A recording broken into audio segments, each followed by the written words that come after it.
So now we are studying about the types of leukocytes, that is WBC, which we have studied. The WBC are divided into two types, that is granulocytes and the agranulocytes. Right. Now, as the name suggests, granulocytes, why they are called as granulocytes? Because the cytoplasm of the cells contain granules, hence the name granulocytes. So the characteristic feature of granulocyte is the cytoplasm is granular. At the same time, the nucleus of the WBCs are low.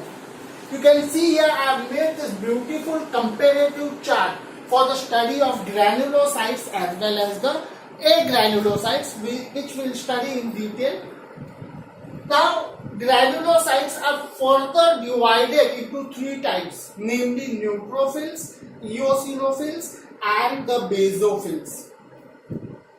Now, these are further divided and classified on the basis of the stain which is used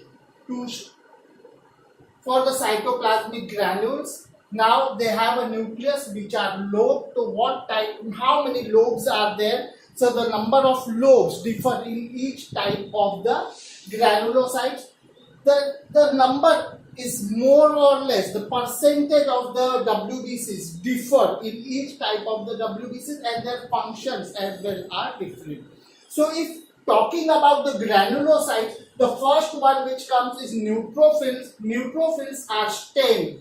The cytoplasmic granules are stained by a neutral dye, hence the name neutrophils. The lobes of the nucleus, it contains 3 to 5 lobes. The nucleus is made up of 3 to 5 lobes, hence it is also called as polymorphonuclear leukocytes or polymorph. You can see this diagram, this beautiful diagram which I have drawn. You can see the nucleus which contains 1, 2, 3, 4, 5 lobes are there. Hence it is also called as polymorphonuclear or polymorph.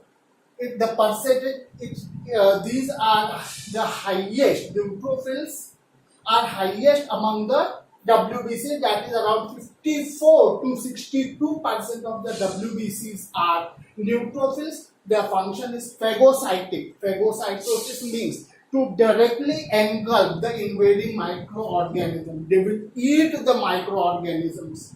Got it? Then the next is eosinophils, also called as acidophils, because they are stained by an acidic dye like eosin. Nucleus is bilobe. You can see this diagram. The nucleus, you can see there the cytoplasm is filled with granules and the nucleus is made up of 2 lobes. On the contrary, eosinophils form only 3% of the leukocytes. Right? The function is they show antihistamine property. Histamine are chemical substances which are released especially during some chemical changes or some allergic response. Certain allergies, certain people are allergic to certain substances, especially like to some pollen grains. You develop some flu-like symptoms, you have sneezing, cough, cold, etc. Those times the irritating substance, the substance which cause irritation is called as the histamine. Histamine is released by one of the WBCs itself, that is the basophil, and on the contrary, to suppress it, again the antihistamine is also released by the WBC itself. So it is like a double-edged sword. You can see here the eosinophil, that is acidophils, and the basophil. You can see the function of basophil. It releases histamine in response of the allergic substance. Why this is required? Why release of histamine is required? Because it is like a protective mechanism of the body. The body protects you. The body gives you a message. Yeah, there is something wrong inside the body. But now this something wrong is irritating you. Now this has to be calmed down. So the calming effect is also there. So who does that? The antihistamine effect, that is which is released by the eosinophils.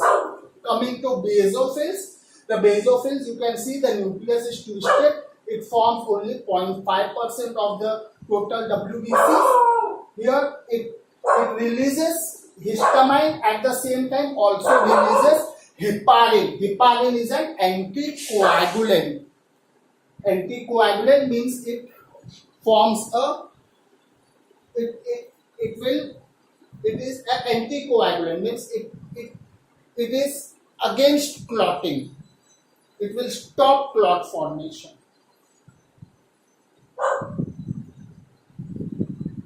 So these are the granulocytes, right? Now we will go to the other type of the WBC, that is the agranulocytes. The characteristic, as the name suggests, there are no granules in the cytoplasm, hence also called as agranulocytes. Here the nucleus is not lobed. There is no lobe in the nucleus, as we have seen in granulocytes where there were lobe. The nucleus was lobed. Here there are no lobes, right? So there are two types of agranulocytes, that is lymphocytes and the monocytes, right?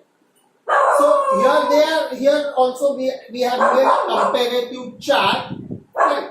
Depending on the type, the shape of the nucleus, the percentage and the function, right? So types of agranulocytes are lymphocytes and the monocytes.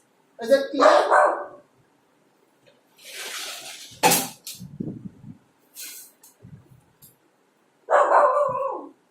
Lymphocyte, it contains a large round nucleus. You can see here in the diagram, the nucleus is round and it is large. It almost fills the cytoplasm of the cell. It forms around 25 to 33% of the total WBC, just behind neutrophils. Neutrophils are 54 to 62%. Here they form around 25 to 33%. They form a very peculiar function. The main function of the WBC, that is the formation of antibodies, is done by the lymphocytes. They will produce antibodies. They produce antibodies. These antibodies are present inside the cell, inside the plasma for lifelong. The actual immune system is formed by the lymphocytes.